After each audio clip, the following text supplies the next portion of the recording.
Hey gang, welcome to the year later retrospective on my experiences with the Curb Alert Signal Group in Tucson, Arizona. Some of you may be wondering why bring this up a year later. Well, when I initially did the videos, I did the videos about the signal messages that happened after the initial falling out happened, but I didn't say anything about what led up to that point. And this needs to be a lesson to other people that you shouldn't try to save people who clearly don't want to be saved, that have been in the same situation before. So, before Napoleon, I forgot his fucking username. The name on his PayPal is Napoleon, so that's what I'm gonna call him. There was a scammer in the Tucson, Arizona Curb Alerts group called Corn Dog. And Corn Dog kept constantly asking for money for various different situations within a short period of time. So that tipped some people off. And they went to go see who and what Corn Dog really was. And he turned out that he didn't need community aid like he said he did. So he just basically scammed a lot of people out of a lot of money. But, like, nothing big or physical came of it. The community just disowned him. And that's fine. So fast forward to however much time later to Napoleon. And Napoleon is asking for money for a lot of different situations within a few days of a time. And asking for money isn't the problem. The problem was at some point, he started asking for money because there was a child involved. And when I asked him, can you update us on the previous thing that you asked for? Since you said that a child needs food or something, there was a lot. So I'm going to say for this, there was a child that needed food. He said it was none of my business. And I'm like, okay, fine.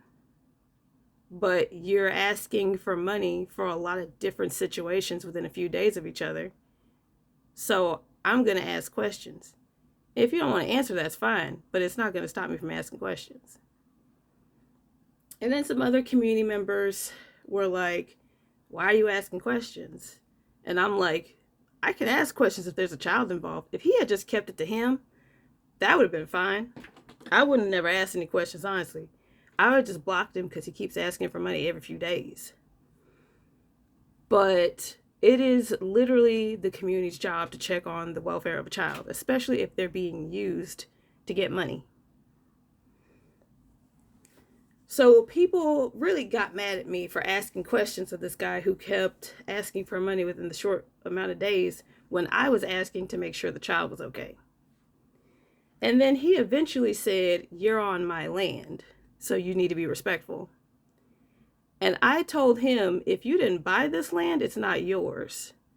Because I sure as shit know that my ancestors were brought here by force, and you're not going to talk to me like that. Save the vitriol for the colonizers, because if you want the smoke, you can get the fire. And that pretty much did it for me with the leftist community in Curb Alerts, as far as Tucson, Arizona is concerned. And I am perfectly okay with that, because it turned into me being concerned about a child into me being concerned for them because that group has been scammed before, into them letting this fucking native talk to me any kind of way. And he's out here, as far as I know, exploiting a fucking child for money from the community, a community that he's not even in, mind you. This group was in Tucson, he's all the way in fucking Arizona. They can't even go physically see this dude easily. I mean, people in Arizona, they move all over Arizona usually, but they can't just easily like go down the road and see this dude and see who he really is and see what's up. This dude's all the way in Phoenix. So this is just a cautionary tale to those of you who could use this advice. If them bitches want to get scammed, fucking let them.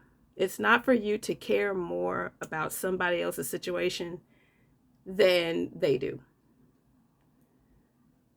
Just block the person and move on.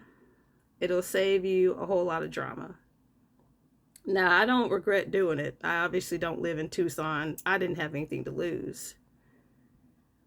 But it's crazy how people will say that you shouldn't question somebody exploiting a child for money because they're native.